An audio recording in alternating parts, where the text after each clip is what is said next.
Good morning. Good morning, everyone. Welcome to the launch webinar for Golden Opportunities, Measuring Return on Investment in California Higher Education for Low and Moderate Income Learners. My name is Regan Douglas, and I'm the Senior Director of Strategic Communications at College Futures Foundation. We'd love to get to know you all a little bit better, so please take a moment and drop your name and organization in the chat. I'm going to take a minute to introduce today's speakers. Today, you'll be hearing from Eloy Ortiz Oakley, President and CEO of College Futures Foundation. Previously, Eloy served as Chancellor of the California Community Colleges, where his work included the establishment of the California College Promise, the design and implementation of the Vision for Success, the elimination of standardized testing, the reform of remedial education, and the adoption of a student-centered funding formula. Eloy has also served on the University of California Board of Regents and as a senior advisor to U.S. Secretary of Education Miguel Cardona. He'll be joined today by Michael Itzkowitz, founder and president of the HEA Group and lead author and researcher of our Golden Opportunities Report. Michael has over 10 years of experience in the federal education policy realm. Prior to beginning the HEA Group, Michael worked as a presidential appointee in the Obama administration at the U.S. Department of Education, assuming a number of roles in K-12 and higher education. Most notably, he was director of the administration's College Scorecard, an initiative focused on higher education transparency and accountability. And again, for folks who are just joining us now, please feel free to go ahead and introduce yourselves in the chat with your name and organization. Let's do a quick review of today's agenda before we get going. So in just a moment, Eloy will share why College Futures commissioned this research and our hopes for the work going forward. And we know that all of you are involved in this conversation and stakeholders in the conversation, so we're looking forward to hearing from you as well. He'll then pass the mic over to Michael, who will share findings from the Golden Opportunities study. Now, just a note here, the webinar is being recorded so we can share it with folks who were not able to attend. After Michael's presentation, we're going to open it up to questions from the audience. Please use the Q&A box and share any questions you have or any comments you have. We will do our best to get to all of them in the time we have remaining before we close out. Please mute your computer and your phone mics if you have not already done that. And with that, I would like to welcome Eloy Ortiz Oakley. All right. Thank you, Regan. Thank you for that setup. And thank you, everybody, for joining us today. We believe this is the beginning of a very important conversation here in California, and for that matter, across the country. We here at College Futures are excited about this conversation. But before we dive into that, I want to take a second and just speak to some of the anxiety and this heightened moment in higher education. I know many of you have seen the headlines over the last several weeks, everything from the challenges that we've been having with the FAFSA implementation and the anxiety that families and learners feel about getting their financial aid, to most recently the angst on college campuses. And our college campuses, our college university campuses, have long been symbols of free speech, symbols of critical thought, and they remain so. Regardless of where you are in terms of your perspective on these issues, our institutions of higher learning and the learners that they serve, these are places to have these conversations, these debates, whether we're talking about producing rigid ideology or better informed democratic participation. All these things are playing out in front of us, and our learners are at the center of these issues. This is something we have to keep in the forefront of our mind, that it is the learners that are at the center of these issues, our students, individuals trying to understand what's going on around them and trying to express their concerns and fears as we move forward.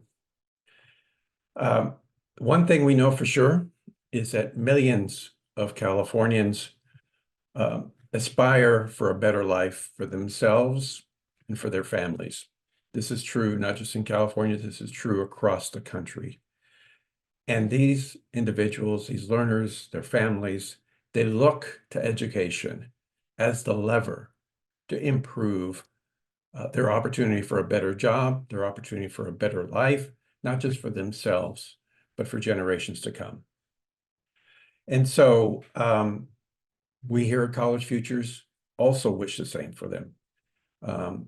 We believe that all too often, what's being communicated in the media, what policymakers tend to be focused on, are the institutions and the organizations that represent the fewest learners in this country.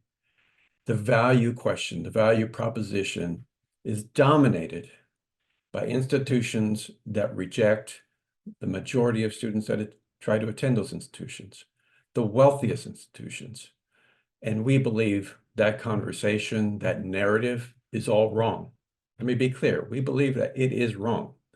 We should be thinking about value differently here in California. It is not just about the institutions that accept the few and shower enormous amounts of resources on those individuals. It is about the institutions that support, nurture, and ensure that the majority of Californians, the majority of people in this country, have access to great learning and a better life. So with that, let me share a little bit more about College Futures and our latest work. So at College Futures, we have a very clear vision. And let me be clear about the language I'm going to use. We believe that, we envision that California, where post-secondary education advances racial, social, and economic equity with an emphasis on equity, unlocking upward mobility now and for generations to come. Our mission here is clear. It is to increase post-secondary completion for learners who are underserved. And yes, there remains many learners who are underserved here in California.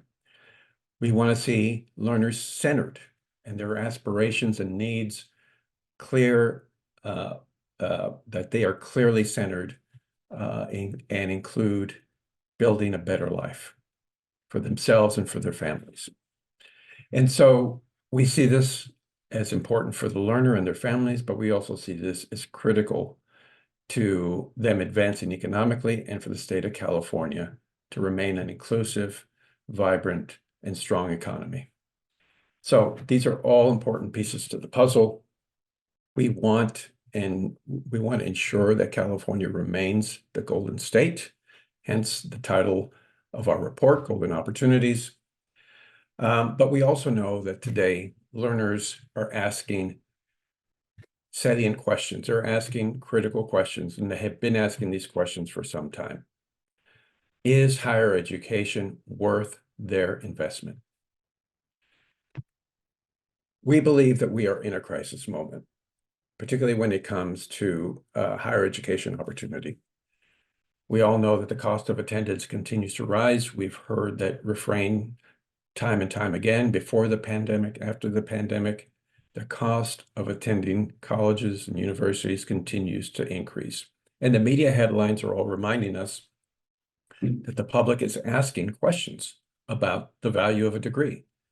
There's a lot of conversations about whether or not a college degree still has the same value that it once promised.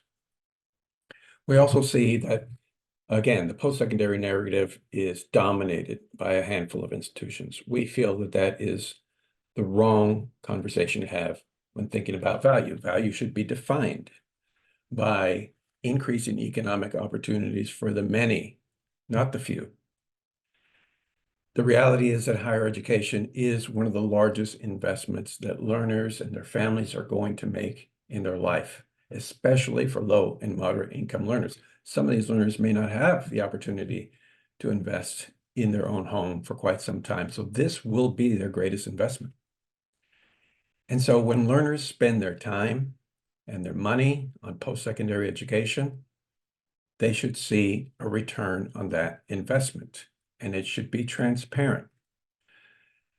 Yet, return on investment measures have rarely been available to would-be students and their families. It makes it hard for them to weigh the cost and consider the value of a college degree. And those of us who have had a college degree, who have a college degree, we know that there's value there, but it's becoming increasingly difficult to understand that value. So like learners across the state, we wanted answers as well here at College Futures. So we commissioned a report featuring a first-of-its-kind analysis that specifically looks at how long it takes low and moderate income learners and their families in California to recoup the cost of their education. Our hope is that this report drives many more accountable conversations, actionable conversations throughout the state.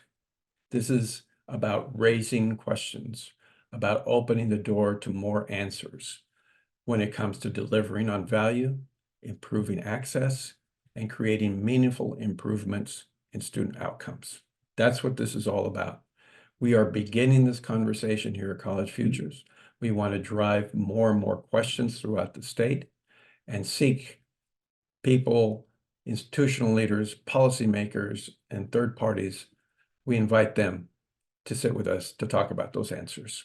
So with that, I'm pleased to invite Michael Itzkowitz here today to walk us through the report and the findings. So with that, Michael, I'll turn it over to you. Thank you so much, Eloy. I greatly appreciate that. And it's been a privilege to work with College Futures Foundation on this report, something that we're both very dedicated and interested in. And I think Eloy laid it out very succinctly and clearly. We tried to take a student-centered approach to this report in general.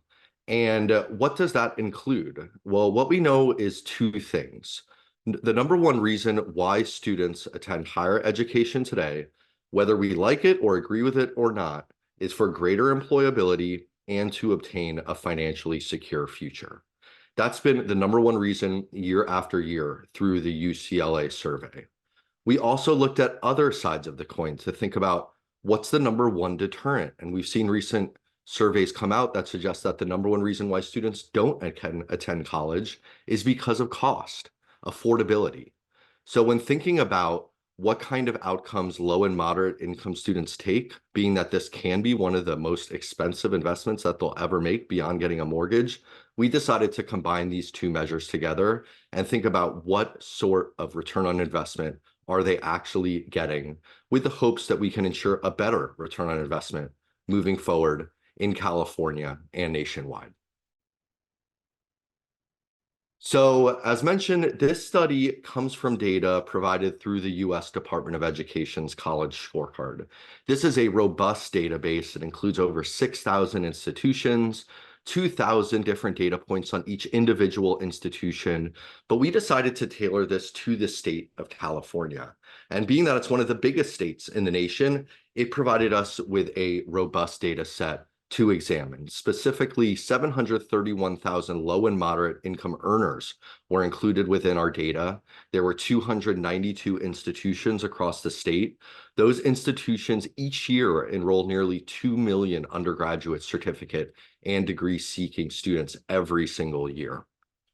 As mentioned, we decided to think about what kind of ROI are specific to those from low and moderate income backgrounds. And that helps us frame the beginning of a conversation on what kind of institutions are providing the most economic mobility for students. So for this specific study, we tailored our data to look at students whose family's income is between $0 and $75,000 per year. To measure return on investment, we decided to use something called a price to earnings premium that is specific to the student demographic of low and moderate income earners and learners across the state. What a price to earnings premium does is it allows us to use these two metrics to measure the time that it takes students to recoup their educational costs in accordance with the earnings premium that they obtain at a specific institution. Throughout the report, we group these kinds of institutions, number one, all together to get a bird's eye view on what kind of outcomes institutions are providing these students. but we also broke it down by the type of institution, whether that be a certificate granting institution, an associate's degree granting institution, or a bachelor's degree granting institution. And as we know, it will take students different amounts of time to complete these different types of credentials, and that helps us determine what their net cost might be. So within the data, we can see how much students are paying out of pocket. That's what net cost is. It's out of pocket after all grants and scholarships are deducted. So what are they actually paying each and every single year? We then made an assumption, which I would say is a generous assumption, that students are most likely to complete a certificate in 1 year of attending an institution, that they are likely to complete an associate's degree in 2 years and a bachelor's degree in 4 years. That allows us to see what their total net cost of earning that credential is. We know that this is generous as a first take, as the National Student Clearinghouse suggests that it takes students a little bit longer nationally. They suggest it takes students about 3.3 years to complete an associate's degree, about 5.1 years to complete a bachelor's. But we decided for this go around, what if students finished on time? How much are they paying out of pocket to earn that credential? The next thing we looked at that allows us to determine how long it takes them to recoup their annual net costs or total net costs is how much are they making beyond a high school graduate with no college experience whatsoever. That's what we call an earnings premium. This is essentially the extra money that they obtain by attending an institution of higher education in comparison to someone in the state of California who has a high school diploma but no college experience whatsoever. We ran data through the American Community Survey, which suggests that those students in California with a high school diploma and no college experience earn around $26,000 per year in between ages 25 and 34. So any money that college attendees earn beyond that, 10 years after enrolling as our measurement period, is their extra earnings. It's their earnings premium that they get by attending an institution. And we use the median earnings that is provided through the U.S. Department of Education for this study. So this is an example of the equation and how it works. And just to give you a hypothetical mindset of what we did within the state, let's just say an institution costs $25,000 a year, and it's a 4-year institution. Students are going to pay $25,000 a year out of pocket. So if they attended and completed in 4 years, they're going to end up paying $25,000, $50,000, $75,000, $100,000 to obtain their bachelor's degree. But let's just say that their earnings premium allows them to earn $10,000 more than the typical high school graduate with no college experience whatsoever. They can then use that $10,000 extra dollars, their earnings premium, to recoup that $100,000 within 10 years' time. And that brings us to the question of how long does it actually take low and moderate income students to recoup their educational costs in California? And here we give 3 real-life examples of what we saw within the data itself. I'm just going to pick out 2. We'll look at the top one and we'll look at the bottom one, just for example's sake. So looking at the top of this list is Cal State University Fullerton. We can see that these students paid less than $2,500 a year on average, about $9,500 to obtain a 4-year credential if they completed within 4 years' time. We can also see that they obtain a large earnings premium after they attend. They're actually earning about $32,000 more per year than the average high school graduate within the state. They can then use this $32,000 earnings premium to recoup that $9,500 in just almost a third of a year, 0.3 years to recoup their educational costs. Now, on the other end of the spectrum, we look at the Academy of Art University. We can see that it's much pricier to obtain a credential at this institution. It's over $25,000 a year, about $124,000 for 4 years to obtain a bachelor's degree. We can also see that these students do obtain an earnings premium after they attend. It's not as large as Cal State Fullerton, but they are earning about $12,300 a year more than the typical high school graduate in California. So they're still earning more. But that being said, they're able to use this $12,300 to recoup that about $125,000 in 10.1 years' time. They're still able to recoup their costs, but it takes substantially longer because of the cost and the lower earnings premium that they show for their low and moderate income students. And now we're going to take a look at how this played out across the state to see how long did it actually take these learners to recoup their costs at California institutions. So the first thing we did is we grouped all institutions together just to give us a general idea of how well institutions are serving their low and moderate income students.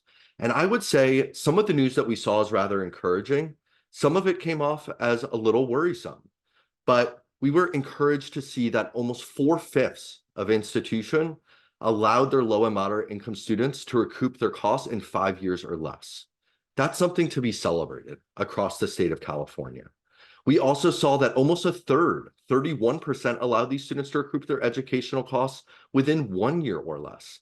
That means that these institutions are providing an affordable enough education and a high enough earnings premium for these low and moderate income students to recoup their costs extremely quickly. Again, very encouraging news. But just like there's one side of the coin, there's always the other side. And what we saw raised some eyebrows and some cause for concern. We saw that about a fifth of institutions, 21%, actually showed these students taking longer, more than 5 years, to pay down their educational costs after they attended. And we actually saw 24 institutions across the state that provided no economic ROI whatsoever.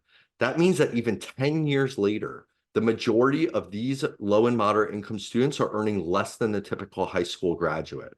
And I'd argue that they may not be left better off by attending these institutions in the first place, but they may actually be worse off financially after they attend, being that they're earning so little and they paid so much to earn their credential. The next way that we decided to break this down is by the type of institution and whether they're offering a bachelor's degree, an associate's degree, or a shorter term certificate as their predominant credential that they award at the institution.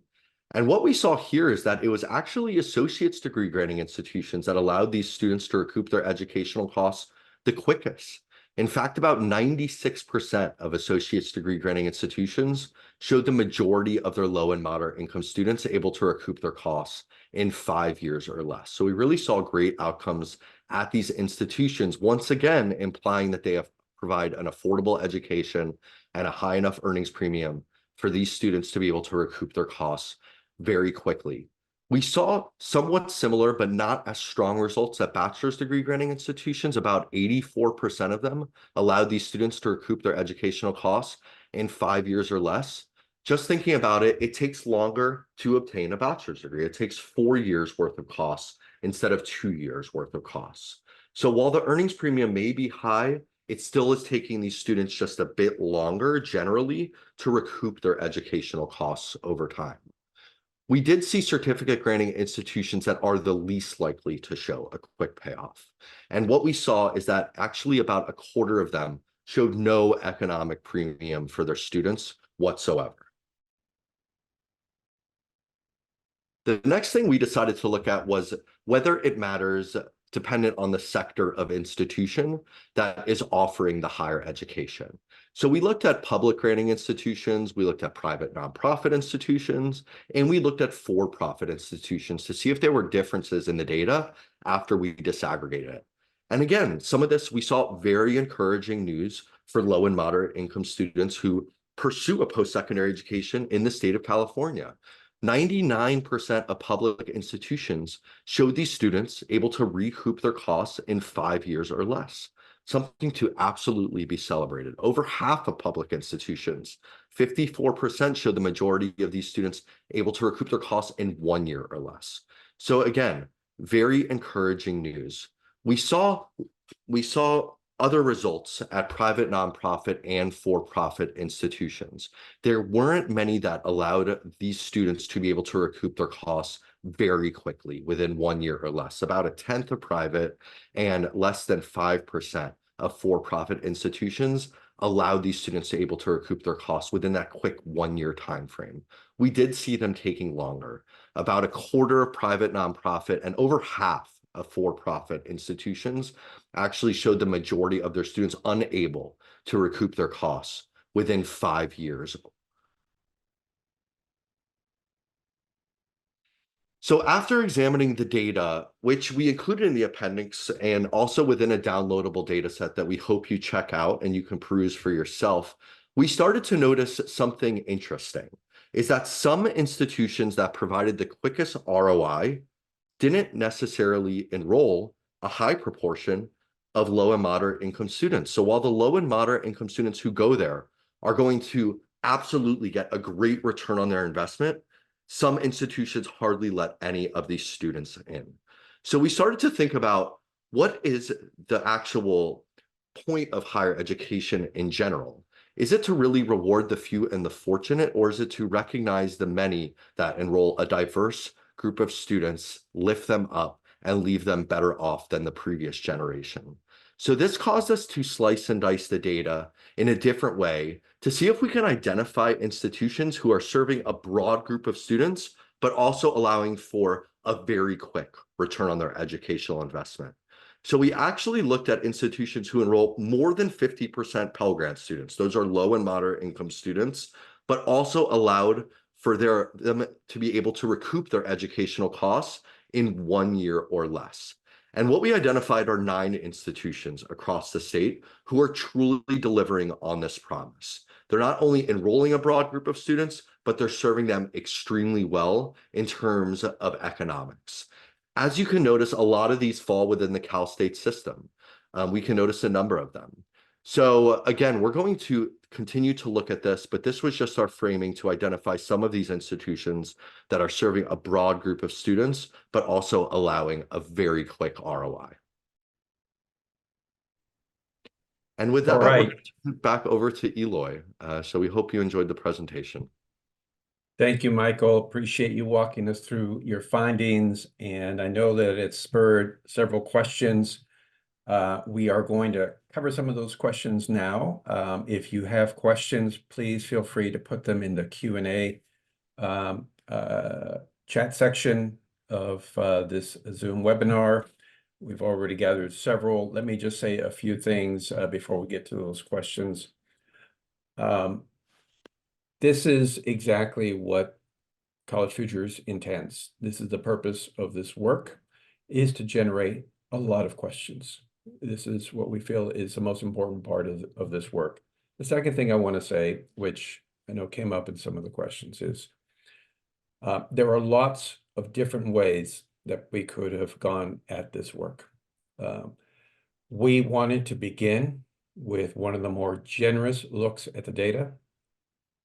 So yes, it is clear that many students, if not most, do not complete in 4 years their bachelor's degree, and certainly do not complete an associate's degree in 2 years or a certificate in 1 year. We know that. We wanted to take the most generous look to begin with, because we here at College Futures are in this conversation for the long term, not just for the initial headlines. So that's where we began. We will be coming back with several different looks at this data.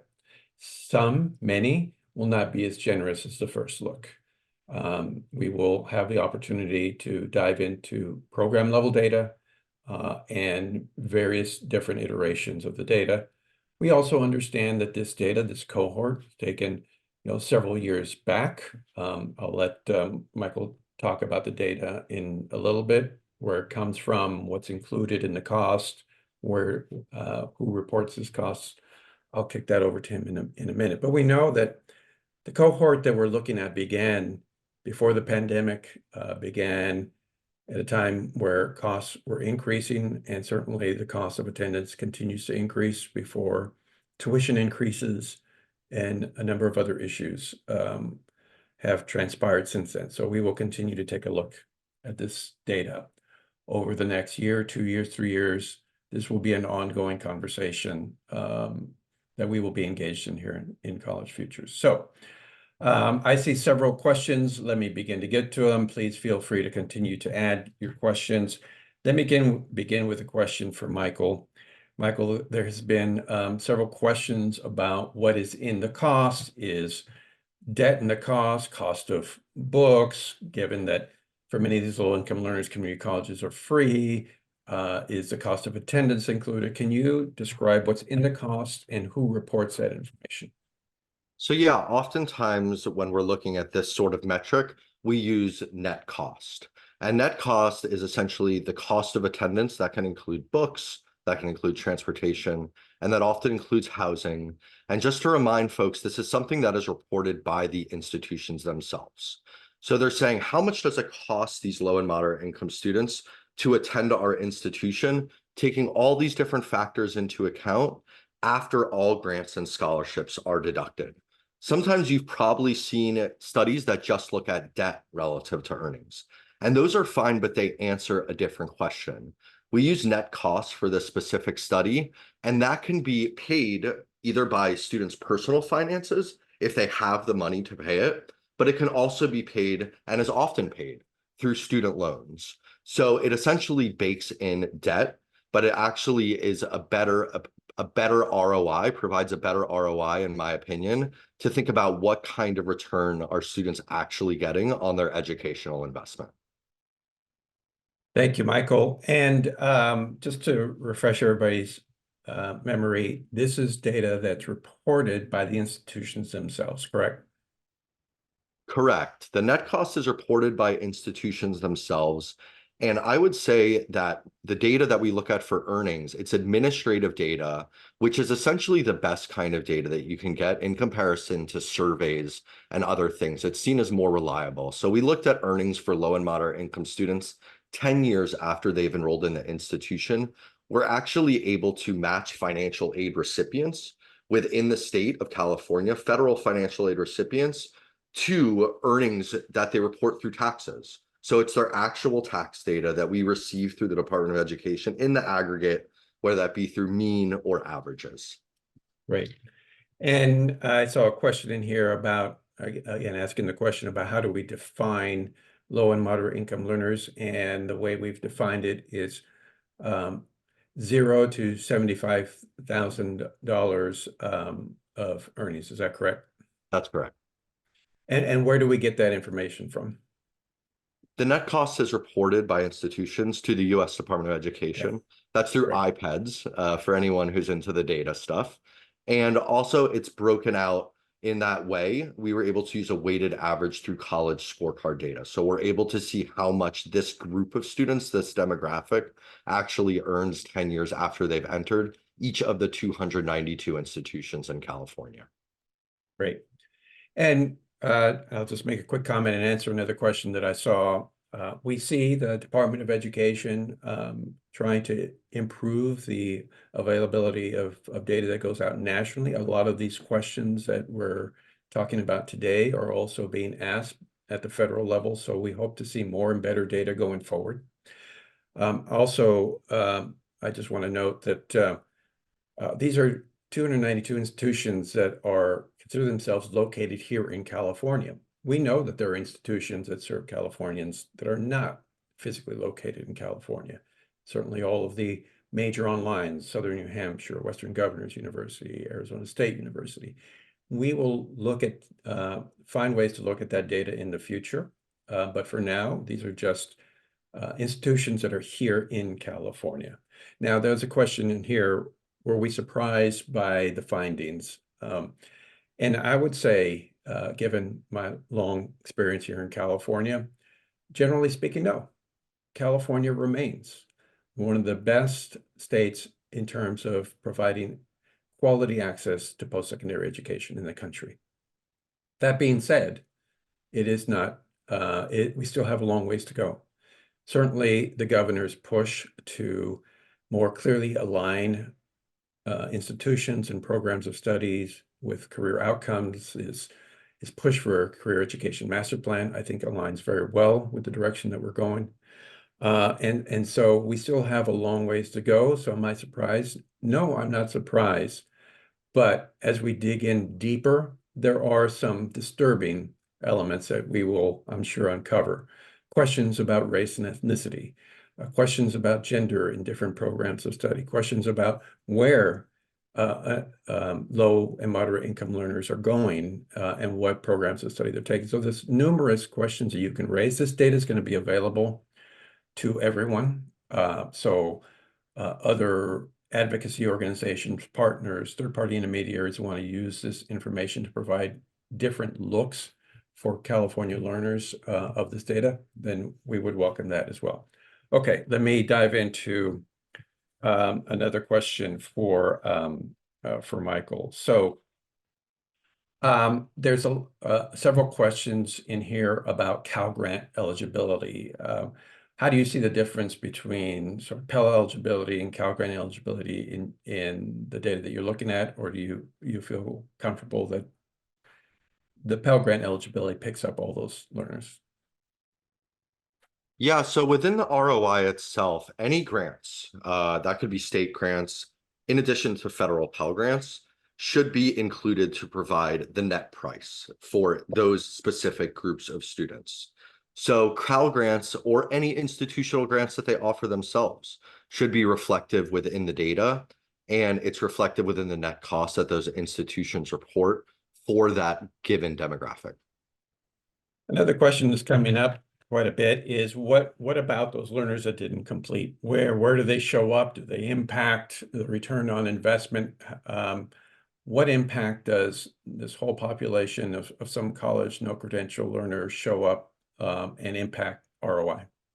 Yeah, that's a great question. And what we're able to see through Department of Education data is they actually include non-completers in addition to completers within their earnings data. So as we all know, if you don't complete a degree, you're less likely to earn a higher salary, right? It's really our credential holders who are able to take full advantage of the college education to earn a higher salary. So I would say that those are actually baked into the earnings data. If you have a lower graduation rate, your students won't necessarily earn as much, and it will be reflected within the data for those low and moderate income students. If you have a higher graduation rate, your students may earn more. And again, that's fully reflective within the data. Now, Michael, there's a couple of questions here about what we call here in California Dream Act applicants, and essentially either DACA students or otherwise students who do not qualify for federal financial aid. Are they picked up in this data in any way? Unfortunately, they're not. So what this data is limited to is federal financial aid recipients. Legally, that is the only group of students that the U.S. Department of Education is able to obtain earnings information on at this point in time. Now, that being said, it covers about 70% of all students nationwide and gives us a pretty good, a pretty good and robust set of information on how well institutions are serving their students. So I think that we all want broader data and better data moving forward, and we're hopeful that we'll continue to see some movement through Congress or through the College Transparency Act, which is something that we're hoping will provide better data for students and families moving forward, and that would allow us to do more robust and complete analysis. All right, we've got time for some more questions here. We've got about 10 or 15 minutes left before we need to start to wrap up. But there was a question about, there's been several questions about specific programs or degrees. That is work that we here at College Futures are speaking to Michael about in one of the next iterations. So Michael, based on your analysis, do you feel confident that we can go into more specifically program level data? Yeah, the Department of Education, fortunately, that's one of the great things that they've been doing over the past few years. So we're able to see the actual salaries of students who had finished a specific degree program at a specific institution. So if I went to University of Florida, which I happen to, and I majored in sociology, which I did, I can see how much all sociology majors are making at that specific institution. If I decided to major in engineering, I could see how much those students make, or art history, we can see how much those students are making. So we know there's going to be a difference in ROI dependent on the major that students pick. It can oftentimes be more critical than the institution itself. So as Eloy mentioned, this is something that we're interested in looking at, as it will provide a more nuanced view and hopefully a more helpful view for college administrators as well as students when thinking about the effectiveness of the programs that they're offering their students. A question that's come up, Michael, is since you've done this work in other states and for institutions across the country, do you see any major differences or similarities between California institutions and broadly institutions in other states in terms of the ROI? Yeah, I mean, we often see California through national data as having a number of standouts. And I think a lot of that has to do with affordability. We see this reflected within the public institutional data. It's oftentimes very affordable, more affordable. I wouldn't necessarily say very, but more affordable for students to obtain an education credential that allows them to be able to recoup their costs quicker than other states. So we do see these trends persisting nationally. We can see that sometimes publics provide a quicker ROI in comparison to private nonprofits or for-profit institutions. We do notice a disproportionate amount of shorter-term certificate granting institutions or for-profit institutions offering no economic ROI. That doesn't mean it's true for every one of those institutions, but we do notice those sort of disproportionate trends. So there's definitely some things that hold true when we're looking at the state of California and thinking about how it applies nationally. Thank you. I see a question about the net cost and ROI for some of the more selective universities here in California. And certainly, if you just look at the data directly without looking at who they're serving, it is certainly true that in the most selective university here in California, we all know who they are. They have a big tree as a symbol, but they have a pretty good ROI for learners, particularly low-income learners that attend that institution. The issue that we have is not whether or not they're doing a great job. Certainly have great respect for those institutions, but they are not serving the majority of the learners that we're talking about here. And so whether or not that's ever going to change is not for me to decide, but our intent is to focus our time and attention on the institutions that serve, that open the doors to the kinds of learners that we're talking about, low and moderate income learners, underserved learners in California, and that really have a huge impact on the economy of the state. So there's another question here about why we were so generous. And of course, whether or not success matters. Clearly, at least for me, completion matters when it comes to return on investment. Earnings increase once those students complete. And so part of this, if there are numerous non-completers in an institution, Michael, I would assume that that shows up in the overall return on investment for the institution. Is that correct? Yeah, that's correct. It would be reflected in the earnings data. Right.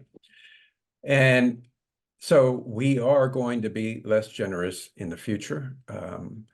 We have lots of different ways that we can go about looking at this data. And we also hope that many of you continue to carry on these questions, either at the institutional level, with policymakers, with other advocacy or research organizations. This is the beginning of a conversation, not the end.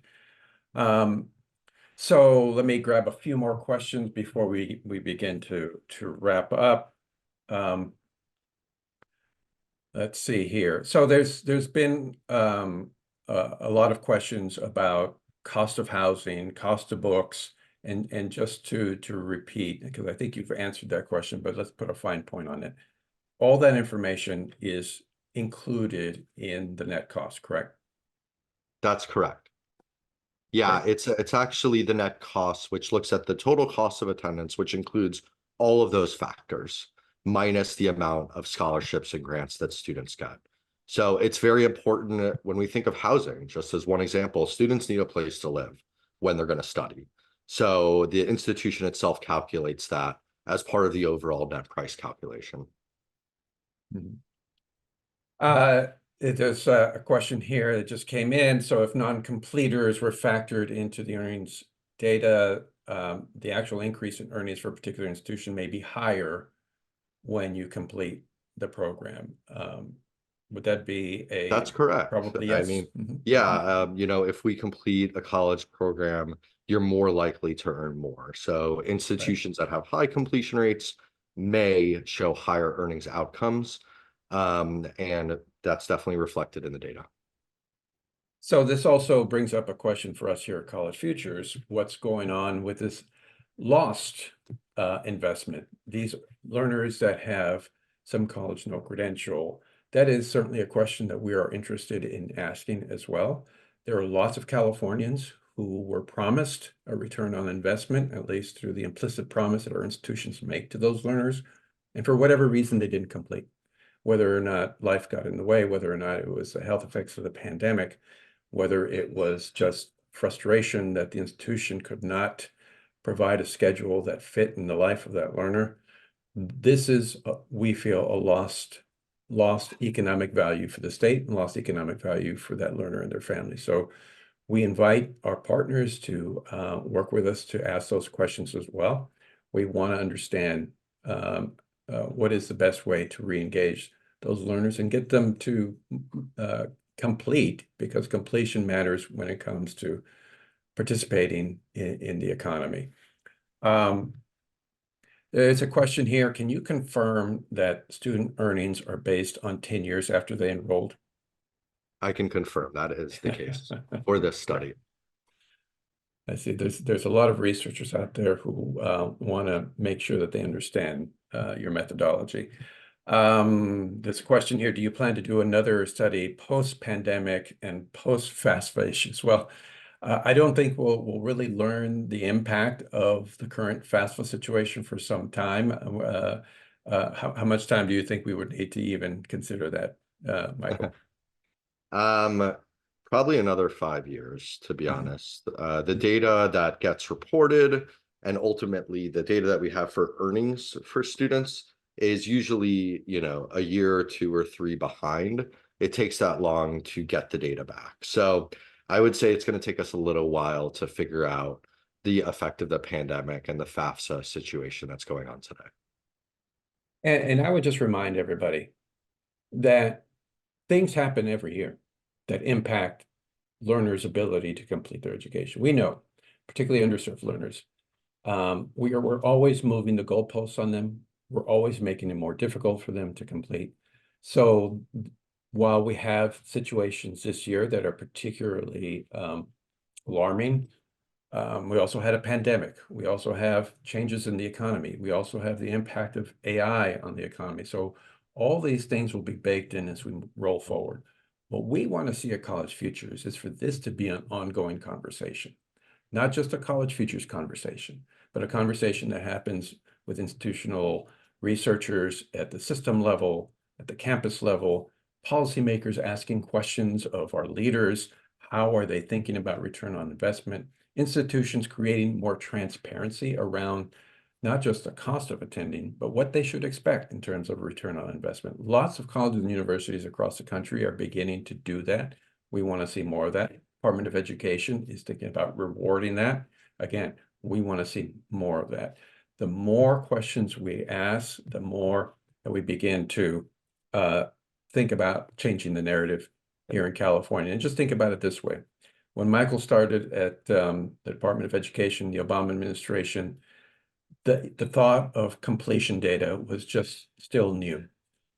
That community colleges, that four-year regionals would begin to measure success based on completion and have the data to do that was new. It was a new concept. We've come a long way. We want to see economic mobility in the same vein. This is still a new conversation. We want to see it become just a part of how we report value in the state of California. So I'm going to take one more question. Yeah, and I just want to mention one go more ahead. thing, if that's okay. When we're talking about like recessions, which are very real things, we've thought about this before, and comparing the college outcomes to those of a high school graduate with no college degree, it sort of takes a recession into account. Like we try to align those two things and they're kind of measured in the same year. So it's still answering the question. We know that having a college degree is kind of more recession proof. You're still likely to earn more if you have a college degree. So if we compare that to high school graduates with no college, we're still seeing, are you earning a premium in comparison to other folks within the same sort of year that allows you to pay down these costs? So it's a bit controlled through the data and something that's an advantageous way when looking at it through this lens. All right, and I'm going to take one last question. I see one that just came in, says, how do you think the master plan for career education can or cannot contribute to improve the results that we just shared today? So in my view, the answer is it depends. It depends on how well we follow through with the master plan for career education conversation. I know the governor and his team are working through that. Institutional leaders are working through that. What we do know is that when you more intentionally consider economic outcomes, career connections, ensuring that learners, particularly low and moderate income learners, have access to information about careers, about how their major improves their chances to get into a job, how we create more and better networks for underserved learners, that all leads to better economic mobility for learners and a better economy for the state of California. So if the governor's master plan leads to more of that, then I think it would certainly improve the return on investment for learners. But that is just one part of this. A big part of this is what you all do with this information and how you think about using it. We will be here and continue to be here talking about this issue. We will continue to talk about how we change the narrative in the media and in the public about what value really means, what kind of institutions we should be holding up as examples of really supporting the California dream and more broadly the American dream, and what we should be holding our institutions accountable for.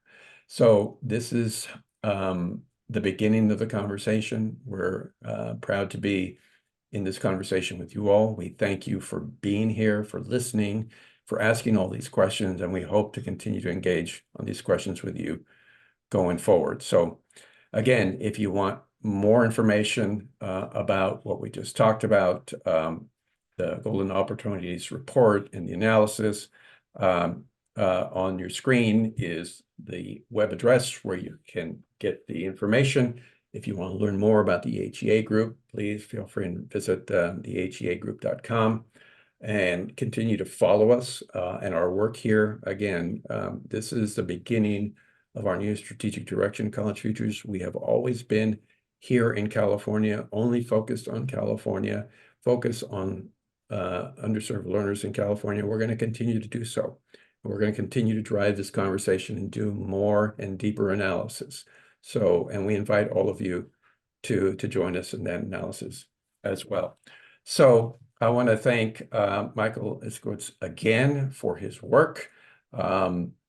We are capturing a lot of these questions and we'll try to find ways to answer those that we couldn't get to. I want to thank the College Futures team and our board for supporting this work and for all the work that they did behind the scenes to bring this forward. And we look forward to continuing to work with all of you and continuing to drive this conversation throughout the great state of California and improve the lives of our learners now and for generations to come. Thanks for being with us, everybody.